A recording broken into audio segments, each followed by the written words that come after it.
හොඳයි අද උදෑසනත් අපි අපේ භාවනාවේ පළවෙනි රාජාවලිය 18 වෙනි පරිච්ඡේදය අද උදෑසන අපි භාවනා කරන්නට යනවා. මම කැමතියි ඔබගේ බඩලේ හැම කෙනෙක් හරවන්න පළවෙනි රාජාවලිය 18 වෙනි පරිච්ඡේදය. පළවෙනි රාජාවලිය 18 වෙනි පරිච්ඡේදය ඔබ සම්පූර්ණ කියවන්න පසුව මා පද කීපයක් මේකෙන් ඔබට කියවන්නට යනවා. උදෑසන මා සමග බයිබලෙ තිබෙනවා හරවන්න පළවෙනි රාජාවලිය 18 17 වෙනි පදය මා ඔබට කියවන්නට යනවා. 17 සහ 18. තවද ආහාබ් එලියා දුටු විට ඔහුට කතා කොට ඊශ්‍රායල් කලබන තැනැත්තේ නුඹදැයි ඔහුට කීවේය. ඔහුද මා නොව නුඹ සහ නුඹේ පියාගේ වංශය ස්වාමින් වහන්සේගේ ආඥා අත්හැර බාල් දේවතාවන් පස්සේ ගිය කාරණයෙන් නුඹලා ඊශ්‍රායල් කැළඹුවහුය. නැවත තවද ආහාබ් එලියා දුටු විට ඔහුට කතා කොට ඊශ්‍රායල් කලබන තැනැත්තේ නුඹදැයි ඔහුට කීවේය. ඔහුද මා නොව නුඹ සහ නුඹේ පියාගේ වංශය ස්වාමින් වහන්සේගේ ආඥා අත්හැර බාල් දේවතාවන් පස්සේ ගිය කාරණයෙන් නුඹලා ඊශ්‍රායල් කැළඹුවේය. අපි ආඥා කරමු. ජීවමාන බලවත් දෙවි පියාණෙනි, අද උදෑසනත් අපි ඔබට ස්තුති කරනවා දෙවි පියාණෙනි, මේ ආකාරයෙන් ඔබගේ දවස සමරන්නට අපිට දුන්න ඉඩ ප්‍රස්තාව ගැන. දෙවි පියාණෙනි, ඔබ වහන්සේ කීවා ඔබගේ යෝජනා අපගේ යෝජනා නොවන බව, ඔබගේ මාර්ග අපේ මාර්ග නොවන බව. එනිසා දෙවි පියාණනි, ඔබගේ යෝජනා යටතේ ඔබගේ මාර්ගය යටතේ අපි මේ ආකාරයෙන් රැස් වෙන අතර අද උදෑසනත් මේ වචනයට ඔබ වහන්සේ ආශිර්වාද කළ මැනව. මේ වචනේ ආලේප කළ මැනව. මේ වචනය 130ක් 60ක් 100ක් ලෙස පළදරන්න සැලැස්සුව මැනව. අද උදෑසන ඔබ වහන්සේගේ වචනය අසන හැම දූ දරුවෙක් ඔබට බාර කරන අතර මේ උදෑසන හැම කෙනෙකුට ආශිර්වාද කළ මැනව. දැන් දෙවි පියාණන් මේ වචනේ සමග අපි සියලු දෙනා ඔබගේ දෑතට බාර වෙනවා. යේසුස් වහන්සේගේ නාමයෙන්. ආමේන්. දැන් අපිට පේනවා ඊශ්‍රායලයේ මේ රජතුමා අහන ප්‍රශ්නයක්. ඔහු සමාරියේ මේ වෙලාවට රජකම් කරමින් සිටිනවා. ආහබ් කියන රජතුමා ඔහු අහනවා එලියා අනාගත වක්තෘතුමාගෙන් අහනවා නුඹ මේ දේශය කලබන්නේ නුඹ නේද කියලා අහනවා. අධ්‍යයන හැරලා බලන්න ඊට අඳුරු කාල පරිච්ඡේදයක තමයි එලියා අනාගත වක්තෘතුමා උන්වහන්සේ කැඳවනු ලබන්නේ. එලියා කියන්නේ උන්වහන්සේගේ මුඛය, උන්වහන්සේගේ දාසය, උන්වහන්සේගේ සමාදානය ගේන්ට, උන්වහන්සේගේ පණිවිඩය ගෙනියන්ට පැමිණියා වූ දාසය. නමුත් මේ දාසයාගේ තත්ත්වය, ඔහුගේ කැඳවීම, ඔහු කරන්නේ කුමක්ද කියලා තේරුම් ගන්නට බැරි වුණා මේ රටේ රජතුමාට. රජතුමාට දැනුනේ ඔහු මේ දේශයේ කලබන කෙනෙක් ලෙසයි. මේ උදෑසන පියාදර සහෝදරයා සහෝදරිය, මේ පොළවේ මොන රජකම් කළත්, මොන ආකාරයේ ඉහළ තැනක සිටියත්, ස්වර්ගීය රජතුමා කවුද කියලා හඳුනාගත්තේ නැතිනම් සැබවින්ම ඔහුගේ අදහස් යෝජනා සමහර වැරදි අතට යන්නට පුළුවන්. ඔහු සිතන දේ වැරදි වෙන්නට පුළුවන්. ඔහු නිතරම හරි දේ වැරදි ලෙස දකින්නට පුළුවන්. දැන් ආහාබ් කියන මේ රජතුමාට ඒකයි සිදු වුනේ. අපි දන්නවා මේ ලෝකයේ දෙවියා මිනිස්යන්ගේ සිත් අභ්‍යන්තරයේ අඳුරු කර තිබෙනවා. ඒ නිසා මේ පොළවේ ඉන්න රජවරුන්ගේ ඕනෑම තරාතිරම කෙනෙක්ගේ අභ්‍යන්තරය ආලෝකමත් කරන්න පුළුවන් මේ මෞංකාර ස්වාමීන් වහන්සේට පමණයි. උන්වහන්සේ මේ ආකාරයෙන් අභ්‍යන්තරය අලුත් කරාට පස්සේ තමයි දෙවියන් වහන්සේගේ වැඩ ගැන උට වැටහීමක් වෙන්නේ. දෙවියන් වහන්සේ කරමින් යන දේවල් ගැන වැටහීමක් වෙන්නේ. දේව දාසයා කියන්නේ කවුද කියලා හඳුනගන්නේ මේ ආලෝකමත් වීම තුලයි. නමුත් මේ වෙලෙට අපිට පේනවා එලියාගෙන් අහන ප්‍රශ්නේ තමයි නුඹ නේද කලබන්නේ. එතකොට දෙවියන් වහන්සේගේ සැලැස්ම තුල උන්වහන්සේ මේ ආකාරයෙන් එලියා මේ කාලයේ තැබුවේ කැළඹීම් ගේන්නද? නෑ. උන්වහන්සේ ඔව්ව පත් කර තිබුණේ මනුෂ්‍යයාට උන්වහන්සේගේ මැවිල්ලට හරි දේ ප්‍රකාශ කරමින් හරි තැනට ගෙන එන්නටයි. මේ උදෑසන අපි මමිත වෙන්න ඕනේ නෑ. ජේසුස් වහන්සේ මේ පොළවේ ඉන්න කාලය තුල උන්වහන්සේ ගම්වල ඇවිදින්න යන කල සමහර අය උන්වහන්සේට කීවා මේ ඉන්නේ හොරෙක්, මේ තක්කඩියෙක්, මේ යක්ෂයාගේ බලයෙන් වැඩ කරන කෙනෙක්. විවිධ ආකාරයේ චෝදනා උන්වහන්සේට ගෙනාවා. එදා ආගමික නායකයන් තුල පවා තිබුණේ වැරදි දැක්මක්, වැරදි ආකල්පයක්. ඒ නිසා දැන් මේ එළියට මේ කියන දේවල් ගැනත් අපි වැඩි කලබල විය යුතු නැහැ. හේතුව හරි දේ දන්නේ නැතිකම නිසායි මේ ආකාරයෙන් සිදු වෙන්නේ. බයිබලයේ ලියා තිබෙනවා සත්‍ය නුඹ දැනගන්නේය, සත්‍ය නුඹ නිදහස් කරන්නේය. ඉතින් සත්‍ය යම් කෙනෙකුට වෙතට ආවට පස්සේ තමයි ඒ සත්‍ය කරනකොට තමා නිදහස් පුද්ගලයෙක් බවට පත් කරලා මේ දෙවියන් වහන්සේගේ පූර්ණ සැලැස්ම ගැන වැටහීමක් එන්නේ එතනින් එහාටයි. දැන් අපිට පේනවා එලියාගෙන් අහන ප්‍රශ්නේ ඔබට පැහැදිලි. නුඹ මේ දේශයේ කලබල කෙනෙක්ද? නමුත් එලියා රජතුමාට පැහැදිලිව කතා කරනවා. එලියා කියනවා මම නෙවෙයි කලබන්නේ, නුඹයි කලබන්නේ. මම නෙවෙයි නුඹයි මේ දේශයේ කලබන්නේ. කලබන්නේ කොහොමද? නුඹ දෙවියන් වහන්සේගේ හදවත රිදවනවා. නුඹ දෙවියන් වහන්සේගේ සැලැස්ම තේරුම් ගන්න නැහැ. ඔබ දෙවියන් වහන්සේට নমස්කාර කළ යුතු කෙනෙක් ලෙස ඔබ ඒක පැහැරලා ඔබේ බාල් කියන ඒ දේවතාවන්ට වඳින්ට මිනිස්යන් පොළඹවා තිබෙනවා. ඒ නිසා දෙවියන් වහන්සේගේ උදහස පැමිණ තිබෙනවා කියලා ඔහු පැහැදිලිව මේ රජතුමාට පැහැදිලි කරනවා. මේ උදෑසන අපි තේරුම් ගන්නට අවශ්‍යයි දේව උදහස නැත්තම් දෙවියන් වහන්සේ වෙතින් එන සමහර දේවල් වලට හේතු සාධක තිබෙනවා. මේ හේතු සාධක හරියට සොයා දැනගත්තොත් පමණයි දේව සැලැස්ම සමග හරි ලෙස ඉදිරියට ගමන් කරන්නට හැකියාව තිබෙන්නේ. දැන් එලියා අනාගත වතුරුතුමා බය නැතුව රජතුමාට කියනවා නුඹයි මේ දේ කළේ. ඔව් මේ ඔක්කොම මෙතන නැති වුණත් ඔව් කියනවා වෙන්නට පුළුවන්. නුඹ වැරදි විවාහයක් ඔබ කරගෙන ඉන්නවා. නුඹ යෙසබෙල් කියන මේ යක්ෂ නමස්කාර කරන මේ කෙනාව නුඹ ළඟ තබාගෙන ඉන්නවා. මෙයා තමයි මේක දියත් කරන්නේ. මෙයා තමයි මේ පාලනේ ගේන්නේ. ඒ නිසා නුඹ මේකට වග කියන්න ඕන. උදෑසන අපි තේරුම් ගන්නට ඕන බයිබලයේ තා පැහැදිලිව ලියා තිබෙනවා මේ පොළවේ පවතින හැම නායකත්වයක්ම හැම තරාතිරමක දෙයක්ම පත් කරන්නේ අපේ ස්වාමින් වහන්සේ. එතකොට පත් කළාට පස්සේ ඒ පත්වන අය ඒ පත් කළ තැනන් වහන්සේට ගෞරවය, මහිමේ, ප්‍රශංසාව ගෙන ලෙස ක්‍රියා කළොත් සැබවින්ම ස්වර්ගය පොළොවට ගේන්න හැකියාව තිබෙනවා. ඒ නිසා මේ උදෑසන මේ ඊශ්‍රායලයේ අඳුරු කාලය තුර මේ එලියා අනාගත වතුරුතුමා පැහැදිලිව කතා කරන රජතුමාට නුඹයි වැරදි. ඊට පස්සේ මොකද්ද වෙන්නේ?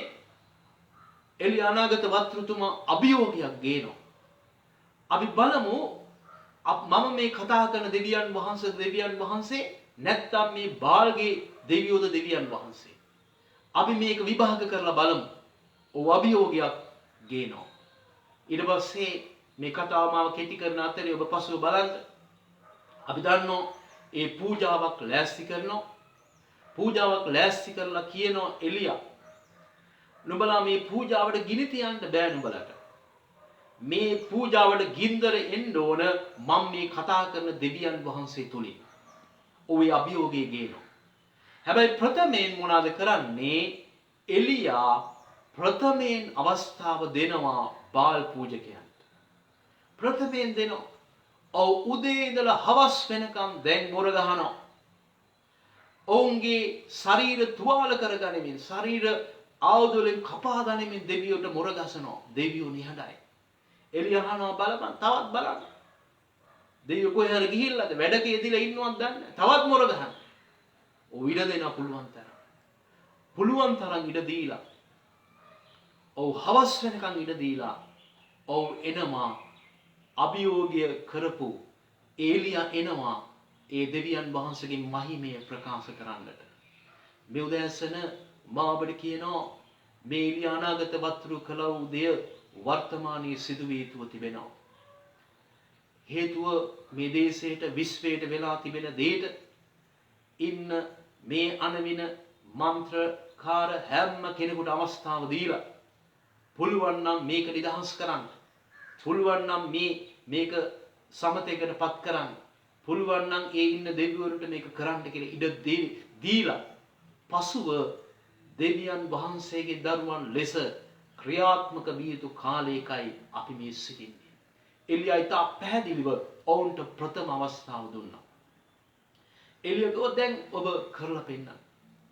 ඔබ දන්නවද එලියා මේ පූජාව වටේට අගලා කපලා වතුර පුරවලා ඒ පූජාවට මොනවාද වතුර ඉහලා ඔක්කොම කරලා ඔහු දෙවියන් වහන්සේ කෙරෙහි දැඩි විශ්වාසයෙන් උන්වහන්සේ දෙස බලා සිටියා.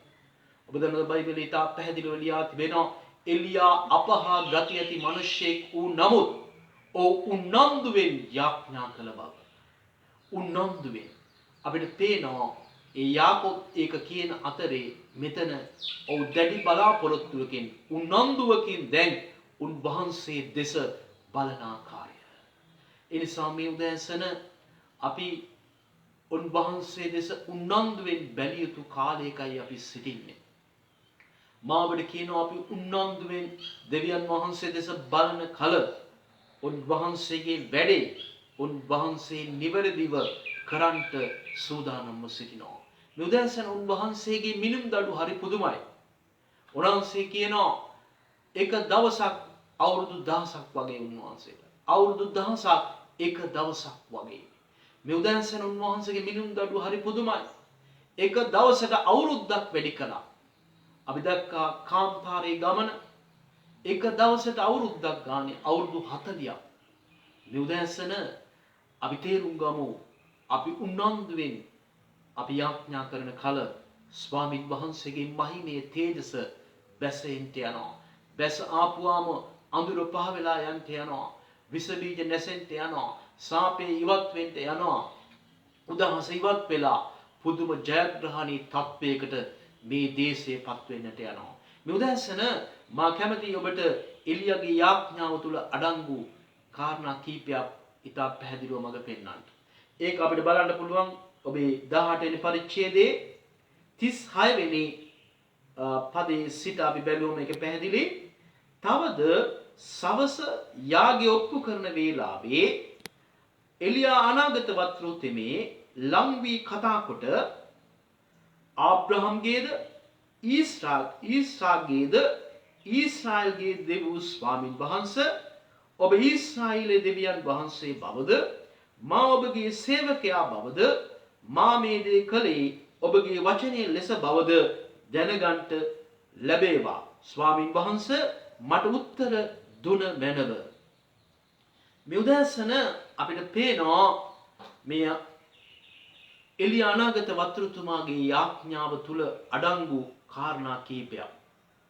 ඔහු මේ යාඥාව තුල අපිට පේනවා ඔබ ආබ්‍රහම්ගේද ඔබ ඊසාක්ගේද ඔබ ඊශ්‍රායලේද දෙවියන් වහන්සේ.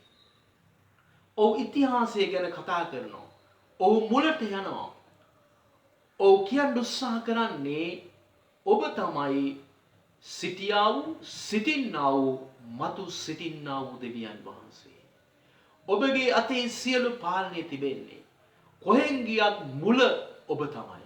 මේ උදෑසන අපි තේරුම් ගන්න ඕන අපේ දෙවියන් වහන්සේ තමයි මුල. උන්වහන්සේ තමයි සියලු තැන්වලදී මුලසුන අරගෙන මූලාසනය අරගෙන උන්වහන්සේගේ හදවතේ සැලැස්ම ලෙස නියම නිර්මාණකාරු ලෙස මේ විශ්වය නිර්මාණය කර තිබෙන්නේ. ඉතින් ඔය ඉතිහාසයට ගිහිල්ලා කියනවා ඔබ ආබ්‍රහම්ට ආශිර්වාද කළ දෙවියන් වහන්සේ. ඔව් කියනවා වෙන්නට පුළුවන් ඔබ වහන්සේ ආබ්‍රහම්ට පොරොන්දු 7ක් දුන්නා නේද ස්වාමීනි? ඒ පොරොන්දු 7 සමග ඔබ ආබ්‍රහම් සමග ක්‍රියා කළා. ඔව් කියනවා වෙන්නට පුළුවන් ආබ්‍රහම් හිතන්නේවත් නැති වයසක සාරා හිතන්නේවත් නැති වයසක ඔබ දරුවෙක් දුන්නා. ඔබට පමණයි සිදුවීම් වෙනස් කරන්නට පුළුවන්. ඔබට පමණයි අවශ්‍යතාවයන් සම්පූර්ණ කරන්නට පුළුවන්. ඔබට පමණයි සැබෑ වූ ඉල්ලීම් සැබෑ ලෙස දෙන්නට පුළුවන්. ඔබ පමණයි අපේ අවශ්‍යතාවයන් දන්නේ. ඕ කියනවා ඔබ ආබ්‍රහම්ගේ දෙවියන් වහන්සේ. ඊළඟට ඔව් කියනවා ඔබ ඊසාක්ගේ දෙවියන් වහන්සේ. ඔව් කියනවා වෙන්නට පුළුවන් මේ උදෑසන ඊසාක්ට දරුවෝ නැති වෙලාවේ ඒ යාඥාවෙන් දරුවෝ දුන්න ස්වාමින් වහන්සේ ඔබයි. ඊසාක් නියන් කාලේ ඒ වගා කරන කල ඔබ උට ආශිර්වාද කළා. නියගේට ඉඩ හැරියේ නැහැ. ඒ වගාව සරුසාර වෙන්න ඔබ වහන්සේ අත ගැසුවා. ඒ ආකාරයෙන් ඔව් කියනවා ඔබ ඊසාක්ගේ දෙවියන් වහන්සේ ඉතිහාසය ගැන සඳහන් කරනවා. ඔව් මුල කතා කරලා කියනවා. ඊට පස්සේ කියනවා ඔබ ඊශ්‍රායල්ගේ දෙවියන් වහන්සේ. අද දැසන ඔබ දන්නවද වර්තමානයේ වෙනකොට ඊශ්‍රායල්ගේ දෙවියන් වහන්සේ වන ඔබ සහ මා අප හැමගේම දෙවියන් වහන්සේ වෙලා විවරයි උන්වහන්සේ. මොකද මේ උදෑසන අපි තේරුම් ගන්න ඕන අපි මානසික ඊශ්‍රායල් සෙනග නෙවෙයි අපි ආත්මික ඊශ්‍රායල් සෙනග ලෙස අපේ ස්වාමින් වහන්සේ උන්වහන්සේයි.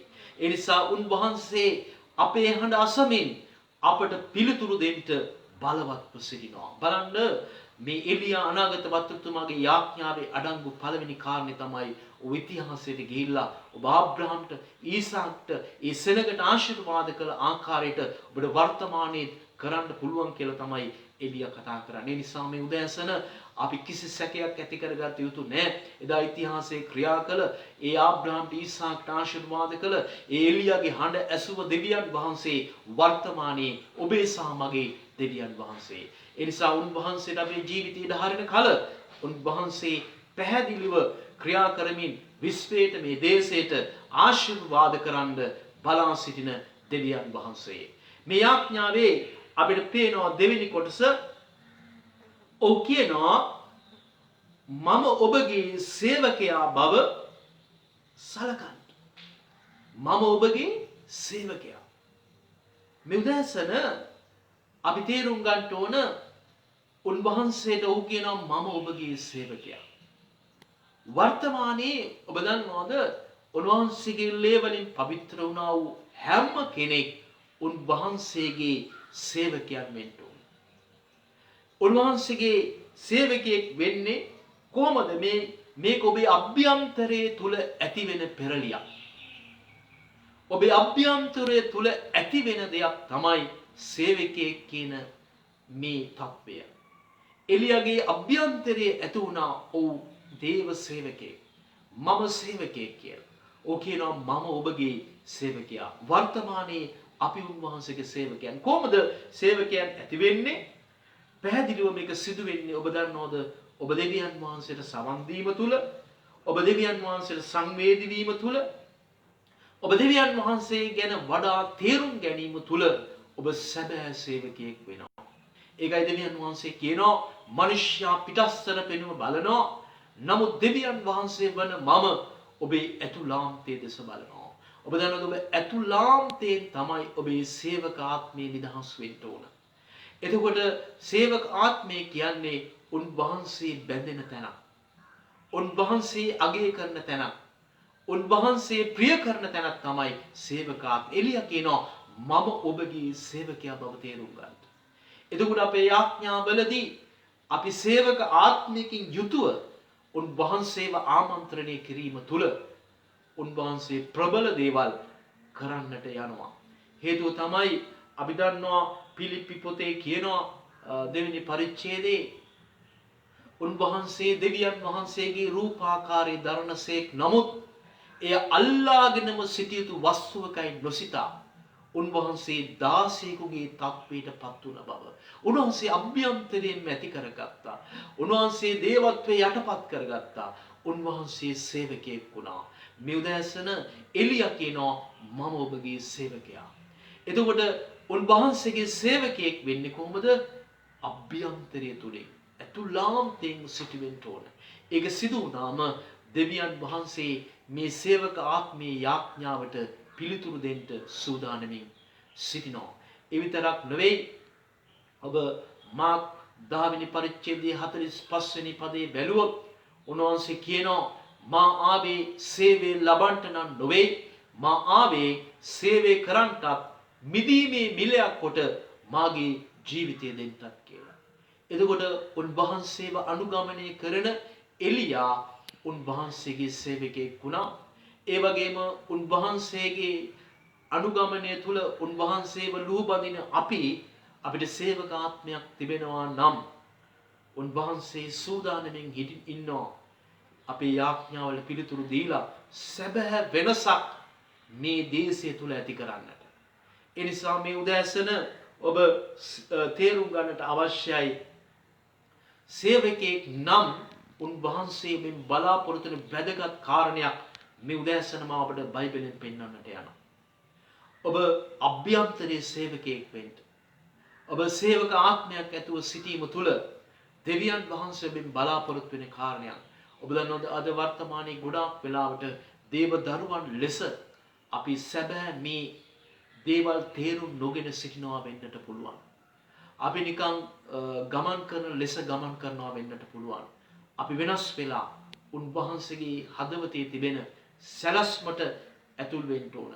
ඔබ දේව දරුවෙක් නම් සේවකයෙක් නම් දෙවියන් වහන්සේ ඔබෙන් බලාපොරොත්තු වන වැදගත් කාරණයක් එසකියල් 22 වෙනි පරිච්ඡේදයේ 30 සහ 31 පද මාවට කියවන්නට යනවා. මා විසින් දේශේ නාස්ති නොකරන පිණිස පෞරක් ගොඩනගා දේශේ උදෙසා මා ඉදිරි පිට කඩුල්ලේ සිටීමට ඔවුන් අතරේ මිනිසෙකු සෙවීමි. නමුත් කිසිවෙක් මට සම්බ නොවුනේය. එබැවින් මාගේ කෝපය ඔවුන් කෙරෙහි වගුරුවා මාගේ උදහස් ගින්නෙන් ඔවුන් නාස්ති කර දමා ඔවුන්ගේ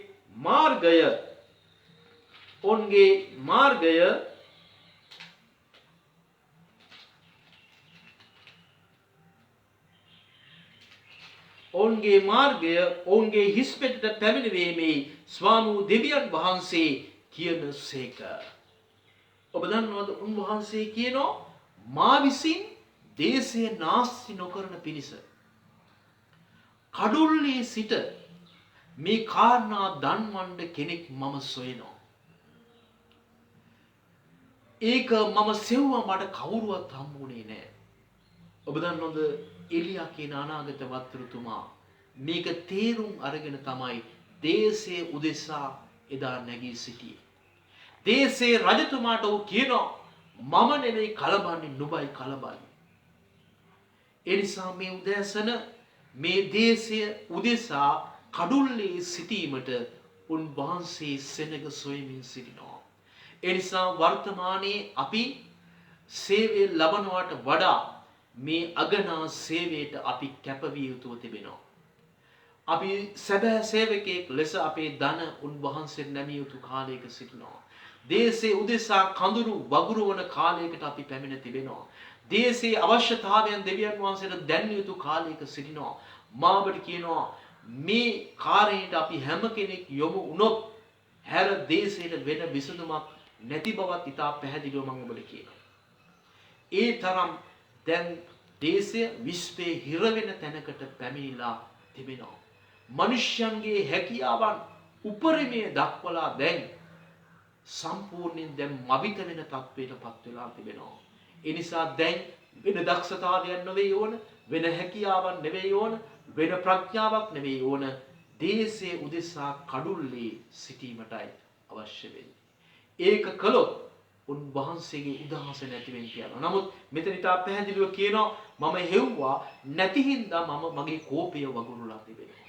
ඒ නිසා මේ කාලය තුල දැඩි ලෙස අපි අවධානය යොමු කළ යුත්තේ සැබවින්ම උන්වහන්සේගේ මේ කාරණේ උදෙසා අපි කැප වෙන්න ඕන. ඒ තුන්වෙනියට අපිට පේනවා මේ කාරණේ මොකද්ද කරන්නේ? ඔව් කියනවා තුන්වෙනියට එතන කියනවා මම මේ දේ කළේ ඔබගේ වචනය ලෙසයි. ඔව් එලියා කියනවා මම මේ දේ කළේ ඔබගේ වචනය ලෙසයි. මේ උදෑසන ඔබ කොච්චර වචනේ අසා තිබෙනවද? ඔබ අවුරුද්දකට කොච්චර දෙවියන් වහන්සේගේ හඬ ඔබ වෙතට එනවද? ඔබ දන්නවද උන්වහන්සේගේ වචනයේ ලෙස තමයි එලියා මේකට ආවේ.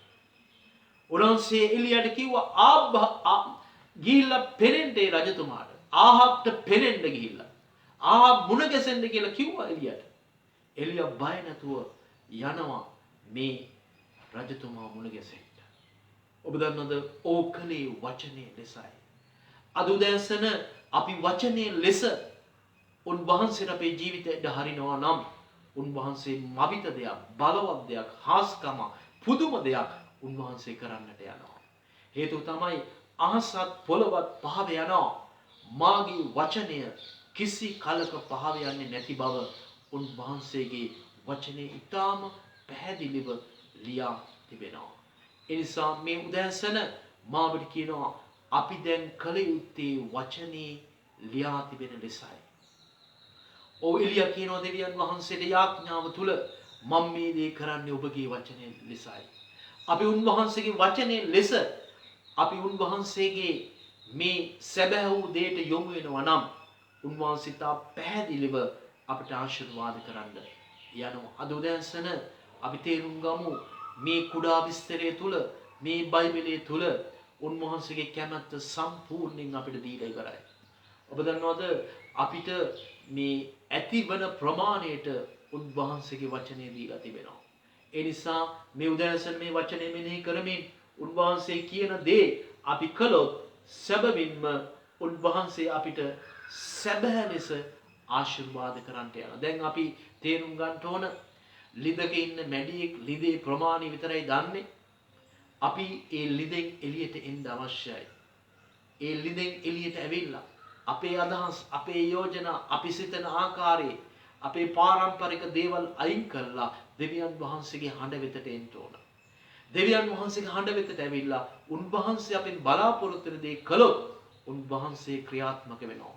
මේ උදෑසන මා ඔබට කියනවා අපි සභාවක් ලෙස උන්වහන්සේගේ දූ දරුවන් ලෙස සමස්ත සභාවක් ලෙස අපි අවදි විතු කාලයකයි ඉන්නේ. උන්වහන්සේ ඉතා පැහැදිලිව මේ කාලය තුල අපිට කතා කරනවා. ඒ නිසා මේ උදෑසන අපි අවදි වෙලා අපි නිරන්තරයෙන් උන්වහන්සේ දෙස බලන්න ඕන. මේ කාලය තුල අපිට කලකිරීමෙන් වෙන්න පුළුවන්, අධෛර්යයෙන් වෙන්න පුළුවන්, වෙහෙසටපත් වීම වෙන්න පුළුවන්. ඒ හැම දෙයක් අපි අභිබවමින් උන්වහන්සේ දෙසම බලමින් අපි මේ දේශයට සුවය ගේන්න ක්‍රියා කළ යුතුයි. උන්වහන්සේගේ වචනේ ලියා තිබෙනවා මට අහුම්කම් දෙන තැනැත්තේ සුවසේ වාසය කොට විපතට බය නොවි නිශ්චලව සිටින බව හිත උපදේශයේ පළවෙනි පරිච්ඡේදයේ 33 වෙනි වගන්තියේ ඒක ලියා තිබෙනවා. ඒ වගේම උන්වහන්සේගේ විවස්ථාවට ප්‍රේම කරන්නන්ට මහත් සමාදානයක් තිබෙන බව ගීතාවලිය 119 165 ඉතා පැහැදිලිව ලියා තිබෙනවා. ඒ නිසා මේ උදෑසන මාබට කියනවා අපිට තිබෙන එකම කැඩපත උන්වහන්සේගේ වචනයයි. මේ වචනය ලෙස අපි උන්වහන්සේ කියන දේවල් කළොත් අපිට ආශිර්වාදයෙන් ආශිර්වාදයට යන්න හැකියාව තිබෙනවා. අපි දන්නවා ද්විතීය කතා 28 ඉතා පැහැදිලිව ලියා තිබෙනවා. උන්වහන්සේ කියනවා උන්වහන්සේගේ හඬට කන් නොදීම තමයි සාපේට හේතුව කියලා. උන්වහන්සේගේ හඬට කන් නොදීම තමයි සාපේට හේතුව කියලා. උන්වහන්සේ කියනවා මගේ හඬට ඔබ කන් දෙනවා නම් ඔබ ආශිර්වාදයෙන් ආශිර්වාදන දේශේ හැම දෙයකට උන්වහන්සේ ආශිර්වාද කරන බව. ඒ නිසා මේ උදෑසන කාලේ මා බෝධහිරිමත් කරන්න කැමතියි. අපි මේ අඳුරු කාල පරිච්ඡේදය තුල උන්වහන්සේගේ ආලෝකයේ දරුවන් ලෙස අපි බලාපොරොත්තුව ගෙනා යුතුව තිබෙනවා. එදා එලියා ඒ අඳුරු කාල පරිච්ඡේදය තුල ඌගේ කොටස කළා. අපිට පේනවා ඒ ජයග්‍රහණය උන්වහන්සේ ගෙනාවා. අපි දැක්කා යාඥාවෙන් පස්සේ මොකද්ද වෙන්නේ? අහසින් ගින්දර ඇවිල්ලා ඒ පූජාසනය සම්පූර්ණයෙන්ම අලු බවටපත් වුණා. එලියා ඔප්පු කළා උඹලගේ දෙවියන් වහන්සේ නෙවෙයි මෙන්න අපේ දෙවියන් වහන්සේ. මෙන්න අපේ දෙවියන් වහන්සේ යාඥා අසන පමණක් නෙවෙයි පිළිතුරු දෙන දෙවියන් වහන්සේ. ඒකෙන් පස්සේ ඒ දේශය තුල පැහැදිලි වෙනසක් ඇති වුණ බවත් අපිට ඉතා පැහැදිලියි. ඒ නිසා මේ උදෑසන පියාදර සහෝදරයා සහෝදරිය මා අපිට වැඩි කතා කරන්නට යන්නේ නැහැ. අපිට ලබන සතියේ ඉඳලා බොහෝ වෙලාවට අපිට දේවස්ථානයේ රැස් වෙන්න පුළුවන් සීමිත සංඛ්‍යාවකට. ඒ නිසා අපි ඒ රජයේ නීතිවලට යටත් වෙමින් ගරු කරමින් අපි දී තිබෙන නීති රාමුව තුල අපි දෙවියන් වහන්සේ ප්‍රශංසා කරමින් ගෞරව කරමින් අපේ කාරණා බාර දෙමින් අපි දේශයේ උදෙසා අපි නැගී සිටින්න සූදානම් වෙන්න යුතු තිබෙනවා. ඒ නිසා මේ උදෑසන මා කැමැති ඔබ ඉන්න තැන හැම කෙනෙක් සුළු මොහොතක් දැන් ඔබේ දෑත් ඔසවමින් ඔබේ දේශයේ උදෙසා සුළු මොහොතක් මුරගසන්න. අද උදෑසන අභ්‍යන්තරයෙන් සේවකයෙක් වෙලා ඉතිහාසයේ සිහි කරමින් උන්වහන්සේගේ වචනයේ ලෙස ඔබේ දෑත් ඉහළට ඔසවලා මේ දේශයේ උදෙසා යාඥා කරන්න ගන්න සුළු මොහොතක්. හැම කෙනෙක් ඔබ ඉන්න තැන තුල දේශය ගැන මුරගසන්න. දේශය ගැන මුරගසන්න මේ උදෑසන. ඕ දෙවි පියාණන් මේ උදෑසන අපේ දේශයේ උදෙසා අපි මුරගසන ඔබ වහන්සේට. අපේ දේශයේ විසඳුම ඔබයි දෙවි පියාණනි. අපේ දේශයේ නිර්මාතෘකරු ඔබයි දෙවි පියාණනි. අපේ දේශයේ හැම කෙනෙක් පත් කරලා තිබෙන්නේ ඔබයි දෙවි පියාණනි. ඒ නිසා දෙවි මහෝත්තමයාණනි අපි ඉල්ලන ඔබගෙන් දෙවි පියාණනි මේ දේශයේ සුවය ගෙනෙන්න මේ දේශයේ තිබෙන විස බීජය පහ කරමින් මේ දේශයේ මේ රෝග වසංගතේ පහ කරමින් දෙවි පියාණනි ඔබ වහන්සේම ගෞරවයට මහිමයට පත්ව මැනව ඔබ වහන්සේ ගෞරවයට මහිමයට පත් වෙමින් මේ දේශය තුල ක්‍රියා කළේ ඔබ බව හැම කෙනෙකුට දැනෙන්න සැලැස්සුව මැනව ස්වාමිනී රජවරුන්ට ඉන් පහළ හැම කෙනෙකුට දැනෙන්න සැලැස්සුව මැනව ඔබයි රජතුමා ඔබයි සිංහාසනේ සිටින්නේ ඔබයි සුව කරන්නේ ඔබයි දේශයේ විසඳුම ගේන්නේ කියලා හැම කෙනෙකුට තේරුම් ගන්න සැලැස්සුව මැනව මේ උදෑසන දෙවි පියාණනි මේ ලංකා දේශයේ ස්වාමිනී ඔබ වහන්සේගේ දරුකම ලැබූ හැම කෙනෙක් ඔබ වහන්සේට මොරගසන අතර දෙවි පියාණනි ඒ මොරගසීමේ අසමින් දෙවි පියාණනි ඔබ වහන්සේ දා එළියට පිළිතුරු දුන්න ආකාරයෙන් මේ උදෑසන අපේ දේශයට පිළිතුරු ගෙනා මැනව කියලා අපි ඉල්ලා සිටිනවා දෙවි පියාණනි මේ දේශයට ආශිර්වාද කළ මැනව එවැගේම දෙවි පියාණනි අද උදෑසන අපේ සභාවේ ස්වාමිනී හැම පුරුෂයෙක් බාර කරන හැම භාර්යාවක් බාර කරනවා හැම පියෙක් හැම මවක් බාර කරන හැම තරුණ තරුණියක් බාර කරනවා හැම කුඩා දරුවෙක් බාර කරනවා ඊට බලවත් ලෙස උන්ට ආශිර්වාද කළ මැනව මේ දේශයේ තිබෙන සෑම රෝග වසංගත වලින් ස්වාමිනී හැම කෙනෙක් ඔබ වහන්සේ ආරක්ෂා කළ මැනව කියලා අපි ඉල්ලා සිටිනවා දෙවි පියාණනි සමුදිනී ඔවුන්ගේ අවශ්‍යතාවයන් සම්පූර්ණ කළ මැනව උන්ගේ යහපත් ආශාව නිල් ස්වාමිනී ඉෂ්ට කළ මැනව කියලා මේ උදෑසන අපි ආයුධ සිටිනවා ඒ වගේම දෙවි පියාණනි මේ උදෑසන අපේ රටෙන් දෙවි පියාණනි අපේ සභාවලින් පිටරට ඉන්න අපේ ස්වාමිනී සහෝදර සහෝදරියන් ඔබට බාර කරනවා දෙවි පියාණනි අපි රංජන සහෝදරියව සිහි කරනවා දෙවි පියාණනි මේ උදෑසන දසුනිව සිහි කරනවා ස්වාමිනී අශෝක්ව සිහි කරනවා ස්වාමිනී ඒ වගේම තව ස්වාමිනී අපි නම් නොකී කීව නම් නොකී අය බාර කරන අතර ඊට බලවත් ලෙස උන්ට ආශිර්වාද කළ මැනව ඔවුන් සමග සිටිය මැනව ඒ රෝග වසංගත වලින් රක්ෂා කළ මැනව කියලා මේ උදෑසන ඉල්ලනවා දෙවි පියාණනි මේ උදෑසන සියලු ගෞරවය මහිමය ප්‍රශංසාව දෙන අතර අපි සියලු දෙනා ඔබගේ සුද්ධ සුරකි දෑත් වලට මේ උදෑසන බාර වෙනවා සම්දුනිතා බලවත් ලෙස අපට ආශිර්වාද කළ මැනව ස්වාමිනී යේසුස් ක්‍රිස්තුස් වහන්සේගේ නාමයෙන් ආමේන්